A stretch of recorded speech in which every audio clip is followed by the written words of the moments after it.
Good evening. Today's topic is Chinese astrology and Feng Shui. And my name is Patricia Brady, and I have a special guest tonight, Raphael Simons, that is a Chinese astrologer and Feng Shui expert. So I welcome you, Raphael. Welcome you to Staten Island. Thank you. Okay, now, if you can, just tell us a little bit about yourself before we get into the program. Okay, I started to study Feng Shui and Chinese astrology 25 years ago, maybe? 25. Where did you study this? I studied in New York, first in New York with somebody called Terry Lee. He's a Taiwanese Chinese astrologer and Feng Shui expert, so I studied with him. He was my primary teacher. Did you have to learn the language itself? I had to learn all the characters that go into the system. Was that a hard discipline to learn? No, actually was really easy. I think that a lot of people who try to approach it make it hard for themselves, so they don't get past first base. But actually, if you just put your mind to it, it's not hard. Feng Shui. See, people in the West are not as enlightened as some people in the East. There's different type of astrologies and from all over the world. Oh yeah.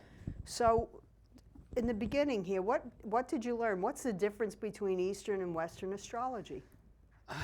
They're really radically different, but they both point in the same directions. So if you make a astrological chart of somebody in Western astrology, and you make the Chinese astrological chart, and you make predictions from either one, they will point in the same directions, but the languages are totally different. The Chinese system uses 5 elements. Western system uses 4 elements. The Western system is based on movements of planets, and the Chinese system is based on transformations of elements. And it's based on the sun and moon phases, where the Western system is just different. It's a completely different language. So they're both easy and not easy to understand. So it could take several years to really grasp the Western system completely, and so with the Chinese. The logic in the Chinese system can really be baffling when you're learning it, because you have to learn so many combinations. There are all these combinations of things. So there are lots of formulas that you have to learn. Sounds very complex to me, but I guess if you've studied it, researched it. It's beautiful. I mean, it's really interesting. Of course, all cultures had their own way of doing predictions and helping build different types of architect. Now, I'm still confused about elements. Now, you said there's 5. Yeah. Could you just, wait a minute, what is an element first? Okay, if we're talking about in Chinese thinking, the element is a mood of energy. Energy, all right. Okay? Okay. So, I mean, the energy is defined in the Chinese system as qi. And qi has basic yin and yang phases, so, it's like positive, negative.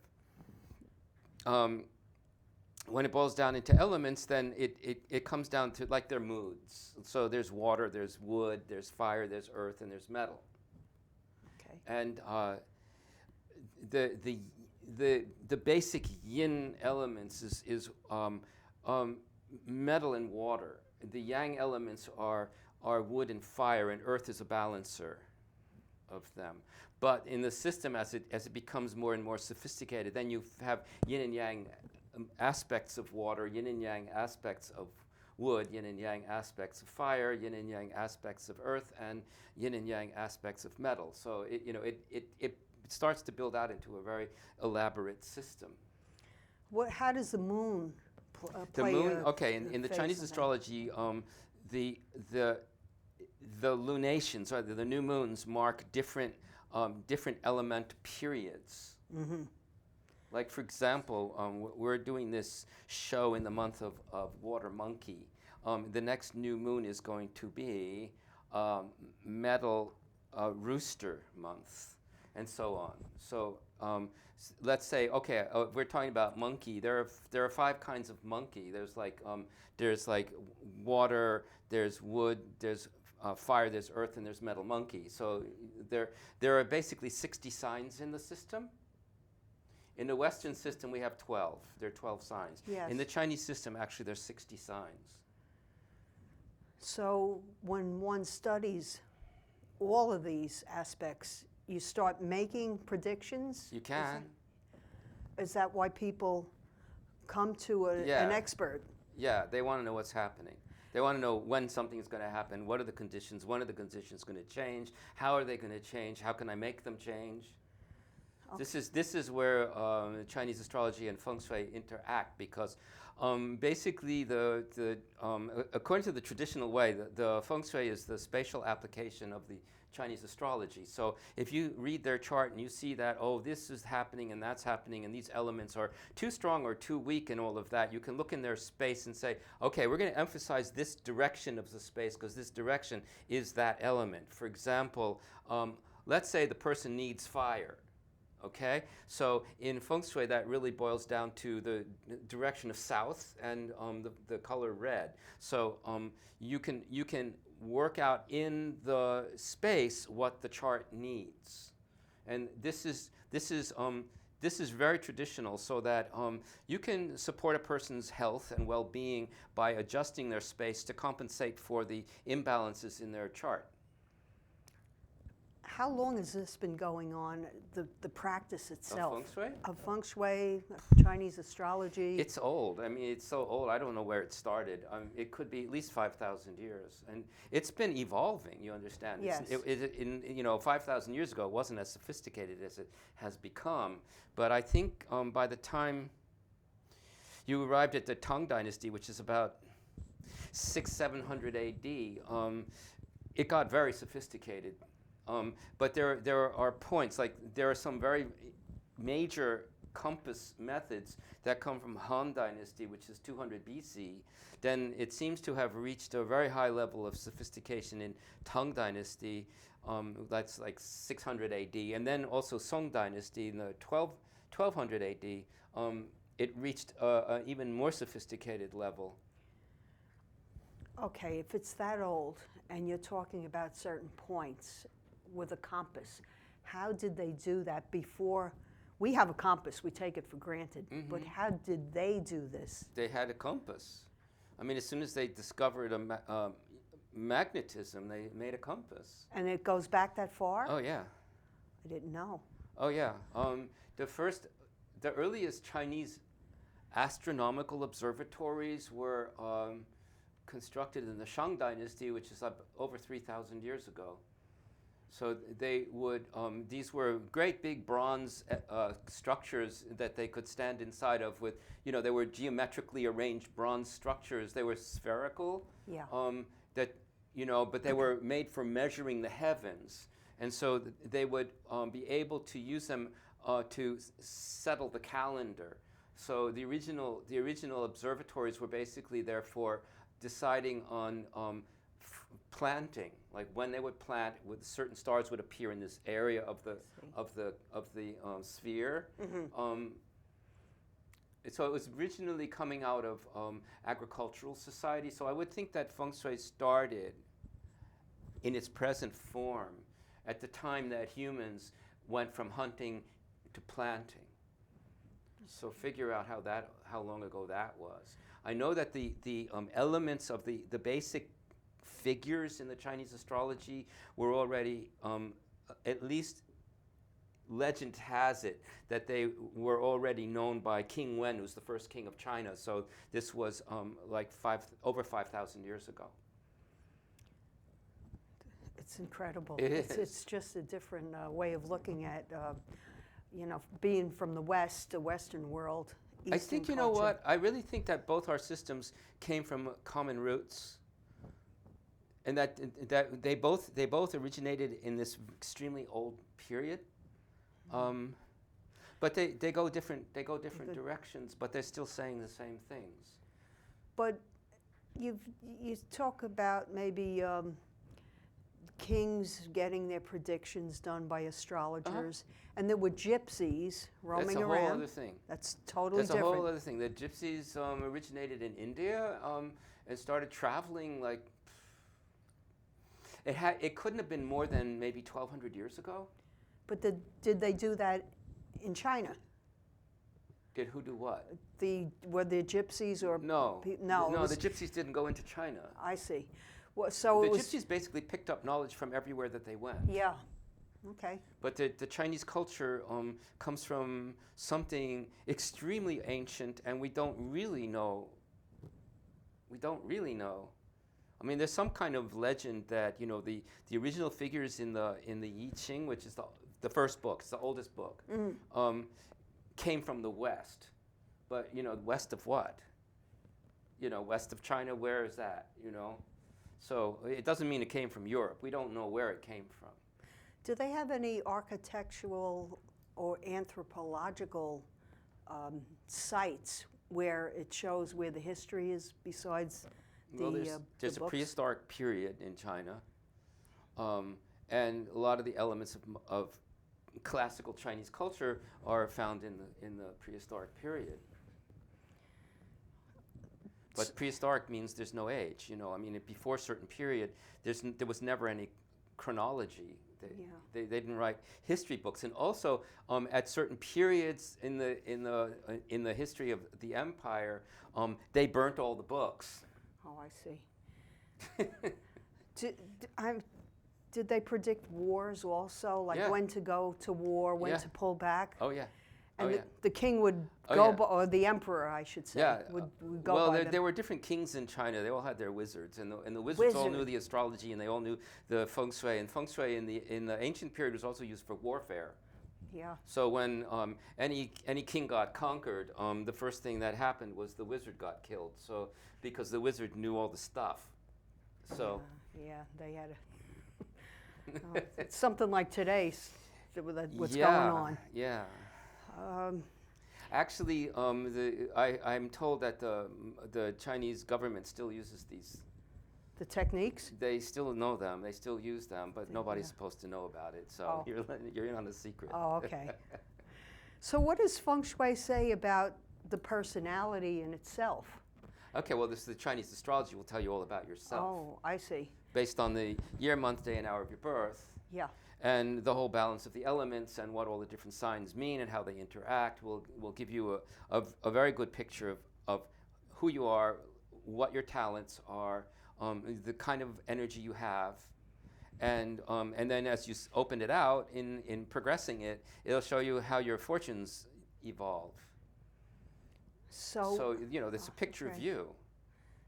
The personality. The picture of the personality and the fortune, the fate. So then, okay, let's say I don't like my fate. I don't like this. I don't want that. It's just like, okay, put yourself in a space that we're going to readjust, and it'll change your fortune. At least it'll help to. What about health-wise? Would it show any? Absolutely. Yes. Absolutely.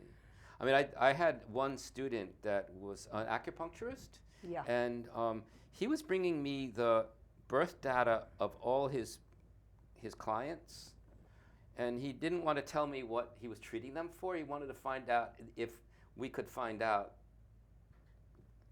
if I could find out. So it was every one of them. I could say, you're treating them for this, you're treating them for that, you're treating for that. It was like, for health, this system is this Chinese astrological system, it's called Batsu, is superior. It's just superior. It was used by Chinese doctors in the old days. Chinese medicine has apparently become more simplified since in a modern period. So along with the prediction of you may have an illness, would they predict or could they sense what type of medicines to use? Yes, yes. The Chinese medicine is really sophisticated, and they could prescribe various herbal compounds for various illnesses according to elements. Did they have shamans also? Yeah.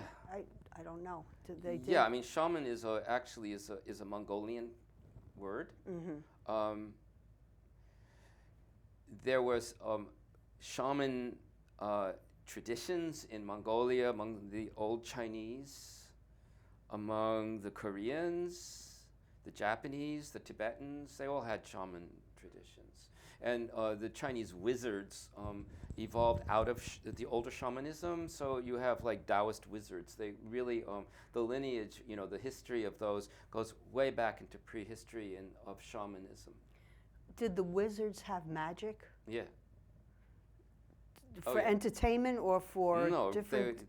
Spirit magic. Spirit magic for what purpose, though? I mean, give me an example of that. Healing, improving your fortunes, making peace with the land, fighting your enemies in war. Weather magic, they were very good at weather magic. They could call up storms or they could stop storms. And what happens if there was a drought or call up rain? I see. I mean, calling rain is actually common among original people. Like American Indians were famous for calling rain. They have a rain dance. The Chinese could do this too. Mm. Well, it's a definitely different culture. It's really different. So I still don't understand. There are different animal characters on the wheel itself. Yeah.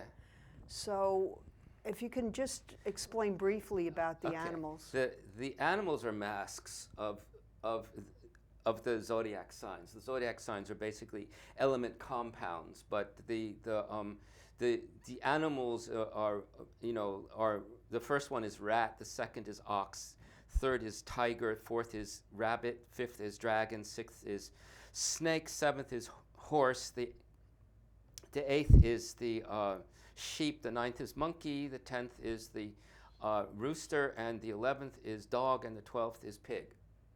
So there's 12 different animals. Yeah, I mean, we can talk about what their elements are. So, simply, the pig and the rat are water. The ox, the dragon, the sheep, and the dog are earth. The tiger and the rabbit are wood. The snake and the horse are fire, and the monkey and the rooster are metal. And so these are yin and yang. So you can get more and more sophisticated. And then inside each of these animal signs are compounds of elements that are timers. How about for compatibility? The compatibility can be found between two people according to what signs they are. And what's a timer mean? I didn't get the timer. 3 years, 2 years, 1 year, 5 years, 10 years. Oh, I see. Now, do they do precession like astrologers over in the Western? Precession? Precession. Do they do? No. If you went to an astrologer, they ask for, would you like a precess chart? Meaning, would you like a future chart? Progressed, you mean? Well, it's called precession. It's called progression. Yeah, progression. A progression. Yeah. Yeah, I mean, that's just part of it. I mean, I do a chart for somebody, and I do the progression. Do they look in an ephemeris like the There's astrologers? There's a Chinese here? ephemeris, but the ephemeris it's completely different from the Western. Ah, okay. If you want me to go fetch the ephemeris to show you, I can, but... It's okay. We could, well, we'll talk about it a little bit. So when you're studying the subject, you have to learn how to read this ephemeris. Yeah, you can't do it without it. Okay. There's no way around it. That's the ephemeris is in the Chinese characters, and you have to learn the Chinese characters. And this is the biggest stumbling block for Westerners to learn this system. Yeah, They it's say, hard. can we make it so we have it in Western blah blahs? And no, there's no way. I don't think you can cross cultures if it's one No, way. you have to it's learn a- it from scratch. You have to learn Yeah. it by the characters, and then you have to get used to doing the characters. You have to know how to draw them. You have to be able to say them. You have to know how to calculate in them. You have to be able to recite them forwards and backwards. It's like an exercise, but it's not that hard.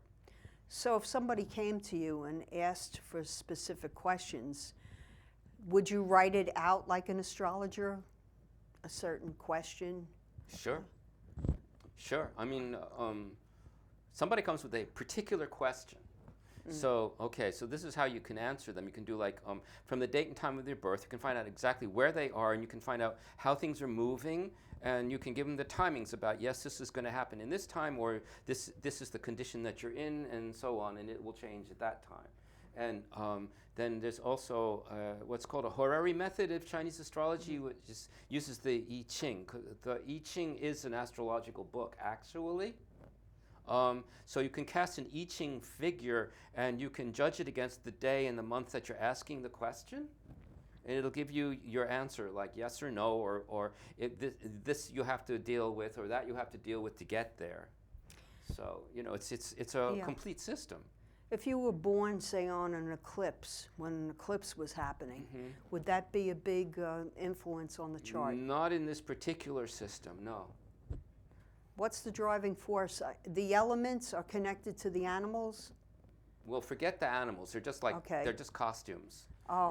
It's all elements. It's elements. Yeah, I mean the animals are there for just instant recognition.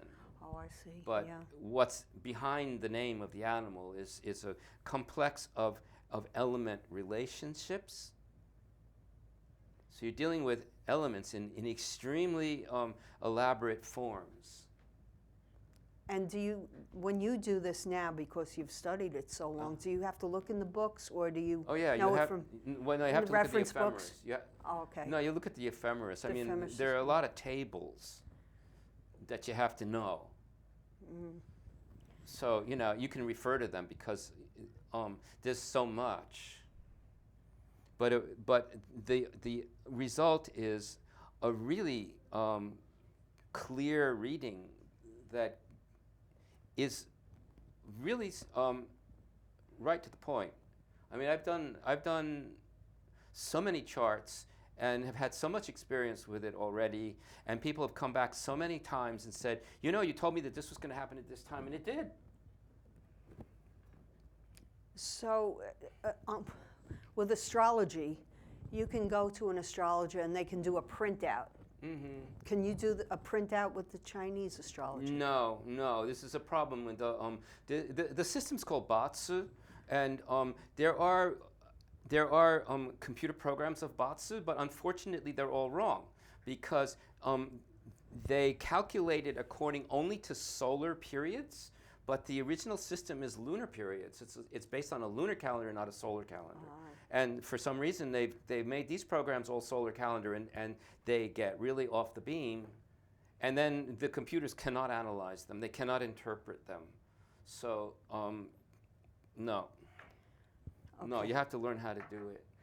Okay, what's the relationship of energy and space when you're talking about the Feng Shui? Okay.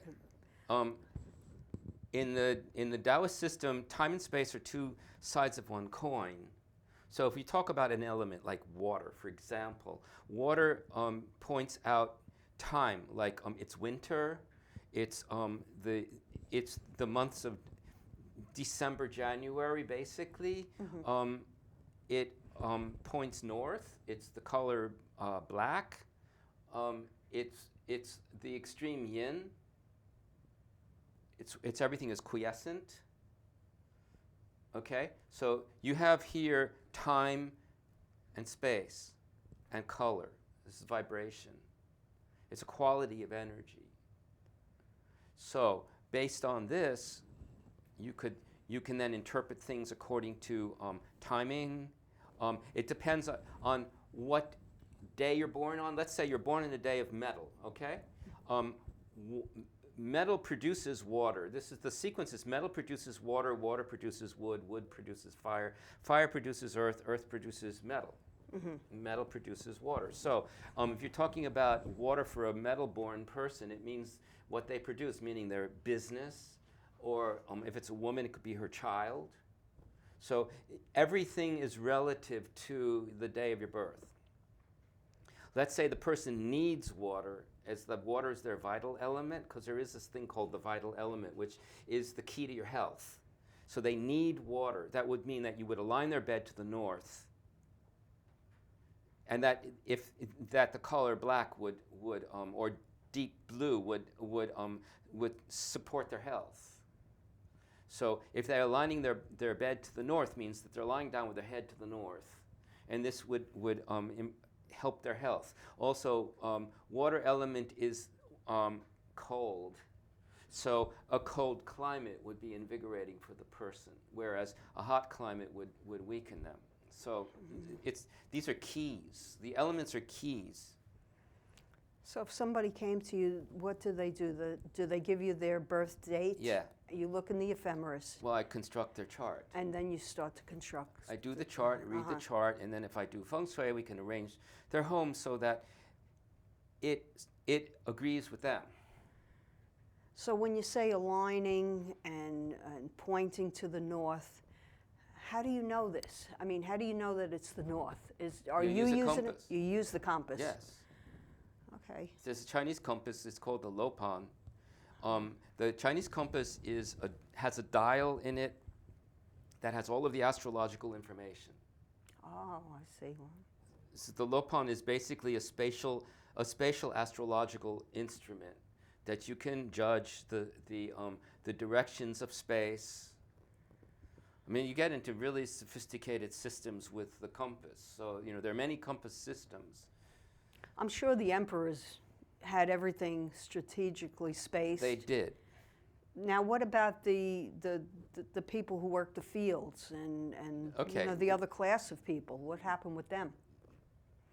There were different kinds of Feng Shui in China. So there was this sort of popular Feng Shui, which is still, known by a lot of people. There were a lot of books that were put out during the course of the centuries that occasionally, periodically, the emperors would destroy. In 1749, the emperor burnt all the Feng Shui books except for a core set of books that he included in the Imperial Encyclopedia. And they're all basically the most mathematical books with all of the compass methods. But all the other stuff, he got rid of. Except it was never gotten rid of because the people remember all of this stuff, and it's mostly folk magic. Did they use that when they were navigating? Also, They used compasses. Sure. Even back then. Oh yeah. Oh yeah. Because I'm sure they've traveled. There were Chinese navigators that went all the way to South America. I know that. Long ago. India, Sri Lanka. Oh, the Chinese traveled everywhere. They went to Africa. They went to the Americas. There are Chinese characters from the Han Dynasty in the Mayan written language. That was there were Chinese characters put into the Mayan language in a couple hundred BC. So Chinese travelers had gotten into Mexico and Central America already 2,400 years ago, maybe longer, maybe way earlier. When they traveled, did they trade things? There must have been a trade. I think so. There were Chinese, Korean, and Japanese mariners that went all the way down to South America. Did they think that, like Columbus, before Columbus, they thought the Earth just ended? No. No? No. Okay. No. I don't think they had any idea of that. They just traveled. Okay. I mean, there were Europeans in America long before Columbus. Well, that's true. I mean, they just found a Viking boat in Memphis, Tennessee that was like from 900 A.D. Oh, yeah. Also at Ground Zero, they found an old boat that was buried when the Twin Towers came up. Yeah. So just tell me a little bit about this Feng Shui, and why it has grown, and what makes it popular here in the West. I think there were different periods in which it was gaining popularity. I think like around the beginning of the 20th century, there was real interest in it that waned, and then it came back up again. Around maybe, what was it, the 1980s into the 90s, and there was a huge boom of interest in it in the 90s. I wrote 3 books in it around that time. They sold like hotcakes. So it goes in and out of fashion. It's sort of, there's an interest in it, and it wanes, and it comes up, and it wanes, and so on.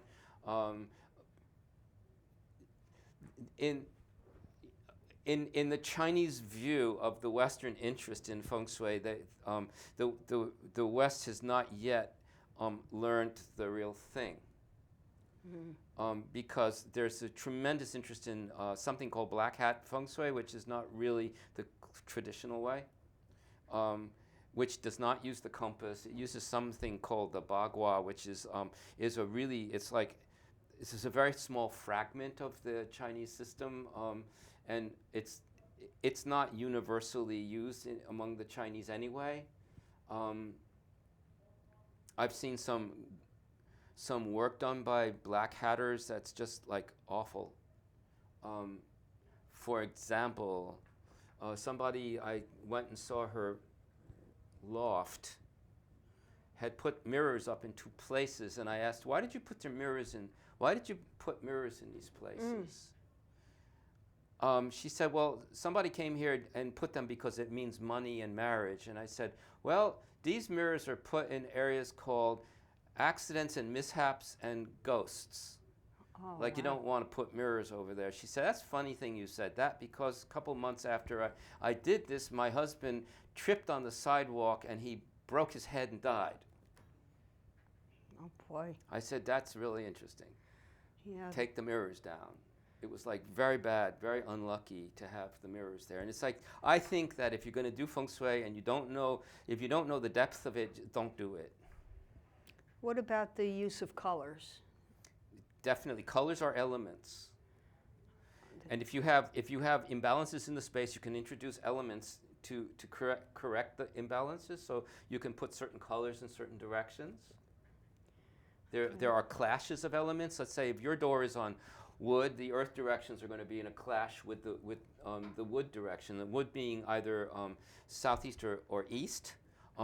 The earth directions being northeast or southwest. So if your doors, let's say your door is looking on east, you would want to use fire color in the southwest. Okay. Like put red in the southwest if your door is looking east. So there are lots and lots of color corrections for imbalances in the space. Also, if your vital element is such and such, you can use that color for supporting your vitality. Or if your career element is such and such, you can use the color of that element to stimulate your career. How about the use of crystals, like an amethyst or a ruby, or? Well, those also have colors. So you would, if you wanted to use crystals, you could choose the color of the crystal to bring out the element. But all gems are actually metal element. Okay. There is an idea that crystals radiate energy. They do. They can be used. You can do all kinds of stuff with water, with crystals, with colors, with objects, with shapes. How do you know which way your house, say it's already built and you move in. Right. would somebody like you go in there and sort of Yeah, line you can things tweak up? it. You can fix it. I see. You can fix it. I mean, the direction that the door faces is always going to tell you the element of the house. But if your house is out on the land, you then want to also look at how it sits, like where's the land rising behind it in relation to where the door is facing. Because sometimes the sitting and the facing are not in harmony or are in harmony. And if they're not in harmony, you want to make corrections. Okay, what if there are two entrances or there's a back door? What happens then? You use the main door as the main door. Always use the The main front door is the main door. Even if you never use it, the front door is the main door. Now, I heard that some of the older houses would have the main door, and then in the back, the door would never be right in back of the main door. It No. would be off to the side. What's the Right. Because reason? if the back door is directly in front of the front door, the energy just cuts right through the house and breaks the house energy in two. Even when the doors are shut? Well, the back door should not be visible for sure. Uh-huh. But All right. if it is, you're splitting the house up. So these, even in the West, were called fairy trods, which means that spirits shoot right through the place and split it up. I heard something like that. Yeah. So what's the, now that it's in our 21st century here, what are people asking now for an expert? The same old thing they always were asking for. You know, it's like, do my house. I want this to happen. I feel like that's happening in my life. I need it to change. Oh, when am I going to get married? You know, how can I attract more wealth into my life? These are the same questions that people asked forever. So if they wanted you would go to the house and line things up? Yeah, For them, if they didn't know, you could go there and line things up if you. I can go there and line things up. Yeah, I do make their chart. I absolutely make their chart and read it to them, and then we adjust the space. It's also, I can go into a house and read the house, because the house is a story about their life. So I can read the house. If I use a compass to show what's the directions of space that these things are in, it only brings it up even more vividly. So you can do a house reading. Wow. You know, the house speaks. What's the use of bamboo? Why do the Chinese like to use the bamboo and the little jar, the little pitcher? Well, this is sort of for money luck. Bamboo is grass. It just grows.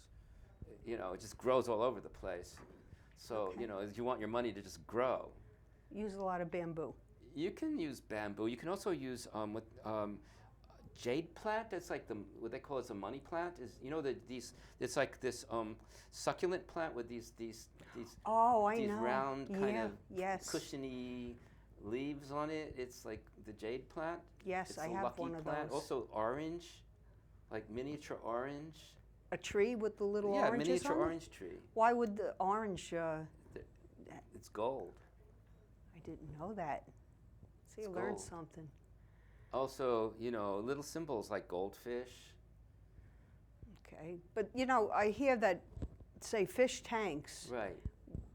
I mean, what's the purpose of it? I mean, people like fish, but is it supposed to be a calming effect in a house? No, the fish tank is like the story is that the carp eventually becomes a dragon. So you want this little fish to grow up and become a dragon. A dragon is a sign of tremendous power. So, you know, but if you're going to have a fish tank, you have to make sure that the fish are healthy.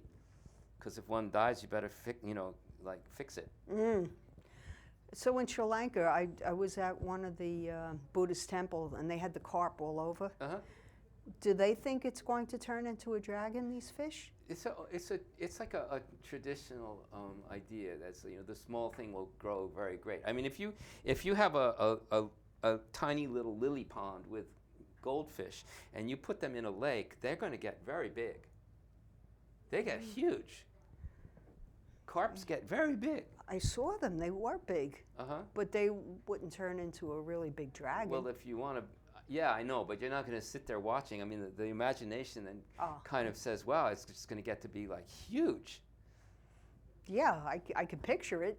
but I've never seen something like that. And with the Chinese New Year, now that's totally different from the traditional New Year's that we see. They have always the dragging going around and other animals. What's the purpose of parading with all these animals? Especially dragon. Dragon is like, is like a royal sign. The dragon was always the emperor's emblem. It was on the old Chinese flag. Okay, never looked at it that way. The dragon represents king. It's like, the strongest sign. The dragon represents a kind of intelligence. Chinese tradition has it that there's another race of beings, the dragon people, that live in another dimension, interact with the humans. Where did the emperors think, after they passed on, like, say, the kings and queens in Egypt, they thought that they would go into the heavens. Did the emperors think that also? Where did they think their soul went? There's like a heaven hierarchy. So yeah, they would go into the land of the immortals. Were they mummified also? I think at certain periods they did, yeah. But I don't think this was like usual. Were there pyramids? Are there pyramids in China? Not the Chinese. No. I don't think so. Okay, well. I don't know. They must have believed in the afterlife, though. The pyramids, from what I've been gathering, were built before 12,000 years ago. Yeah. So nobody knows how come they were built or how they were built, because the stones in them are so incredibly heavy. It's mystery. No human can carry those and be so precise. There's pyramids in all over the world. There are pyramids. There are pyramids under the ocean. Nobody knows why and when and by whom these were built, and they date them now to older than 12,000 years ago. The first dynasty of Egypt was 3,700 BC. So it's like 4,000 BC, 6,000 years ago, and these were built 12,000 years ago. So if we go back to the beginning of Egypt and multiply that by 2, that's when the pyramids were built. By whom? That's mystery. I'll say. What about meridian lines? What use did they have for placing certain lines in an alignment? Did they have any specific reason? Well, meridian. Talk about a meridian. The meridians are basically pointing to the to geography, and they're basically pointing to really when you're talking about meridians, you're talking about time zones, and you're talking about basically Western astrology. When you're using Chinese astrology, first of all, you're always using local time. Yeah. And really, in the Chinese thinking, you would be following the Earth energies by dowsing. That you could follow the Earth's energies. They move like serpents. The dragons are Earth currents. So these are dragon lines.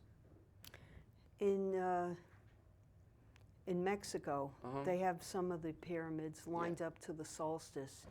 And at certain times, the edges of the pyramid actually turn gold, and it looks like a dragon, because at the foot of it is the head. Right. Did they do that also in China? Don't know if they did it specifically the same things, but their old buildings are aligned in specific ways, but they align buildings to the magnetic north, and you can tell the age of the buildings by where the magnetic north has drifted. I see. Because the magnetic north from 1,000 years ago is not the same as it is now. The magnetic north has always been moving slowly. You're right. Lately, these days, it's moving much more rapidly. The Earth is doing some sort of a readjustment right now. What kind of religious practices do the Chinese have? Do they chant? Do they sing? Do they go to a service like we do? I mean, first of all, China's changed a lot. So, really, they don't do much at all. So, okay, but they had Confucianism, which was really the imperial state religion, but it wasn't a religion. Then they had Buddhism, and in Buddhism there are various schools. Very popular among the Chinese and the Japanese is Pure Land Buddhism, and they call Shin Buddhism in Japan. They do a lot of chanting and processionals. It's a very happy communal religion. And then they have Taoism, which it has ceremonies. It's extremely complicated though. It's not a state. There's not a standard Taoist religion because it changes everywhere you go in China. They have village cultures. They have like local cultures everywhere. So it's really the indigenous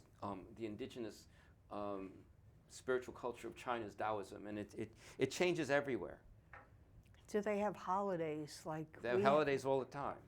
Oh, is it when it's a full moon, that kind of a holiday? They have lots of lunar holidays. Lunar.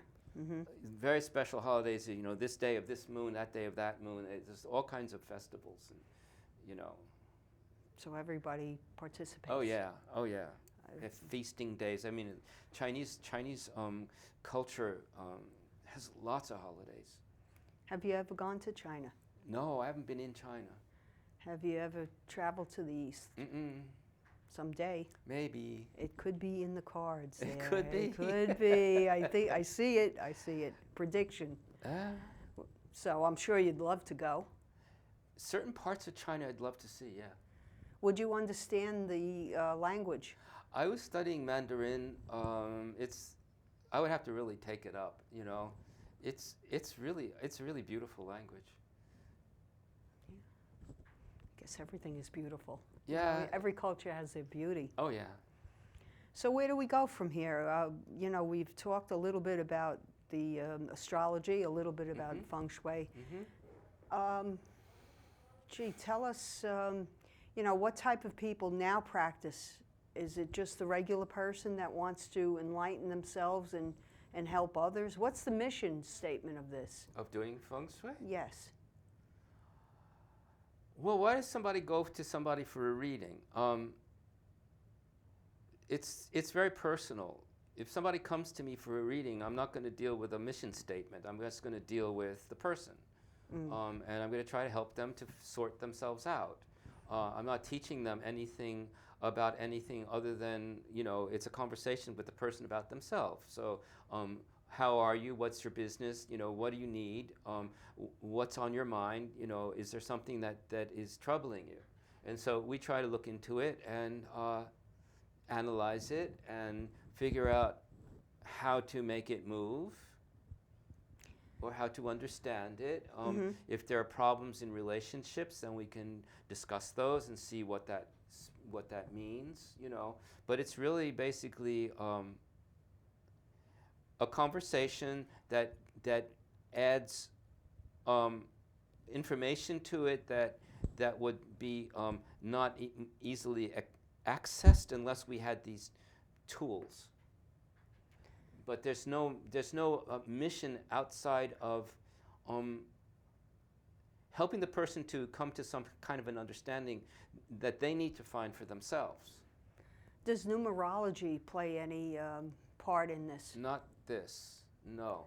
There is another astrological system that I do use in tandem with the Batsu system, and also that is very good to use in the Feng Shui, because there's whole compass methods based on it, which is called the 9-star system.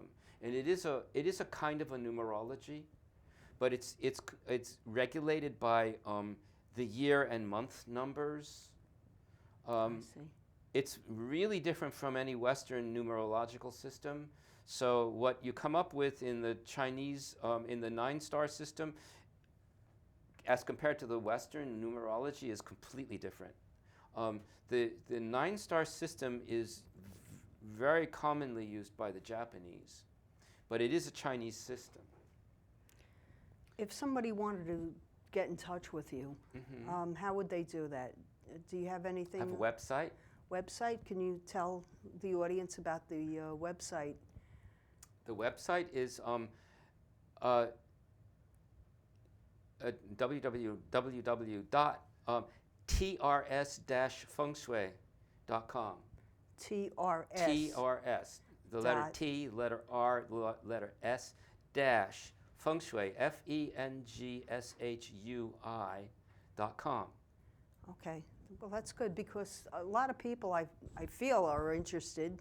It's a topic right now. I think that's pretty hot as far as, gee, people want to learn. They want to get involved. Do they have conferences or different events? Some people do. Some people do. My experience with it is that these big workshops don't teach it, and so I don't do that. I teach sometimes, but my classes are always really small. Like, I have tried to teach different numbers of people. I can go as far as 5 people. Mm-hmm. But the more people, the more difficult it is to teach it, because everybody is finding themselves in a different place. Yeah. People learn at different speeds, and there's so much that has to be absorbed. It's like not worth it unless you want to really do it. I don't encourage people to learn it unless they are really intent on learning it. You know, it's a thing of some years of study. You know. Sure.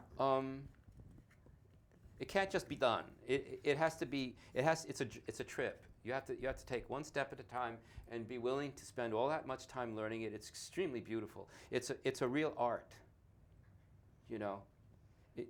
Once you get it down, it's completely worth it. And as far as art goes, are there any museums or places where people can see some of these, say, old paintings or old depictions of this art in itself? Feng Shui is so secret that you can look at something without knowing it has been done. You know? I mean, the way the Westerners do Feng Shui, it looks so obvious because there's crystals hanging and flutes hanging and all this nonsense hanging. Sure. But in the old Chinese way, you don't know you don't know. But if you know Feng Shui, you'll know. Yeah, this is correct. That's correct. That's correct. You know, so it's very subtle. It's very beautiful. You know, but Chinese art. I mean, look, all of the Chinese arts, cooking, painting, Chinese medicine, Feng Shui, all of this stuff is based on the same principles. And that is? The 5-element theory. Those elements. Yeah. And energy and balance. It's all described by 5-element theory. It's the basis of the whole Chinese system. It's that simple, but really, the way it grows and the way it develops becomes so complicated. Chinese culture is really complicated, but at its root, it's really simple. So you've done some predictions, I'm sure a lot of predictions, and they'll just come back to you and say, well, look, you said this was going to happen and that. Yeah, I mean, it just says that whatever this thing is, it works. It's like, well, you know, we in the West look at this as saying, wow, that is so strange and so odd. How come it's working? You know, the Chinese could look at a Western system and say, that is so strange and odd. How come it works? Mm. You know, so we basically have to say, you know what, there are many roads leading to Rome. So, you know, they all work in their own way. And I like the different languages. That's you know, how come I did this is because I'm interested. How come I did that is because I'm interested. So, you know, what I'm learning is that there are many ways of saying the same thing, but what the point is the reality. If these systems are describing the reality, then these systems are successful. Do you literally use some metal or some wood, or that's just You one of the... can, but it's not really what it is. Metal and wood are symbolic descriptions of a kind of energy. Okay. Do people get it, though, after a while, once they're learning it? I mean, I'm sure Yes. they will. Yes, because you're It'll- talking about energy. You're not talking about stuff. You know, you're not talking about a thing. You're talking about a quality of energy. So, energy. Uh-huh. And what about vortex? You have Well, in any- vortexes, is you're talking about energy lines in the earth or energy lines in the sky. Yeah. Yeah, sure. You have to know that. You have to know. You have to. You have to know. You have to be able to tune in. Well, it's enlightened me. I've learned a little bit, just I a mean, smidge, but when I was studying it with my teacher, he would sit me in certain places. Tell me what you see. Tell me where's the energy moving. Why are we sit? Why do we sit here? Tell me where the energy is moving. Tell me how it's moving. feeling it or seeing Looking, seeing, feeling. it? Oh, really? Sensing. You could. You Yeah, can he would tell actually me do wear that? certain color, go in a certain direction, and notice the people. Oh, You know, so he was like training me to be aware of space, movement, color, yeah. You have to be aware where of you it. are, why be here and not there. What do you think of our beautiful garden here? That Yes. is lovely. We I- should all I have love such it. beautiful gardens. It's so beautiful and so calm and peaceful. Yeah, that's a Chinese garden in springtime. Oh, it's so beautiful.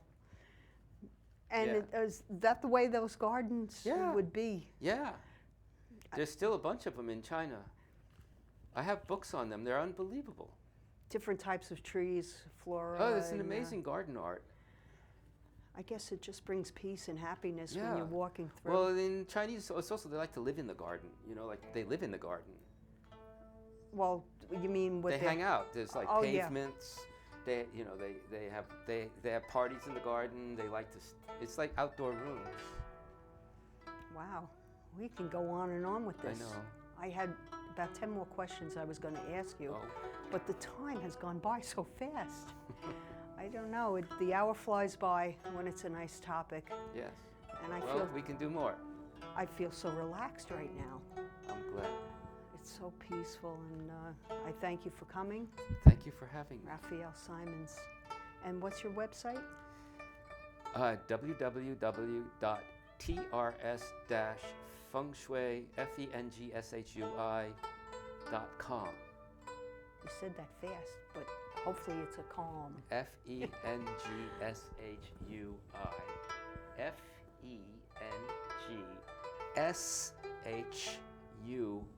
FENGSHUI.com.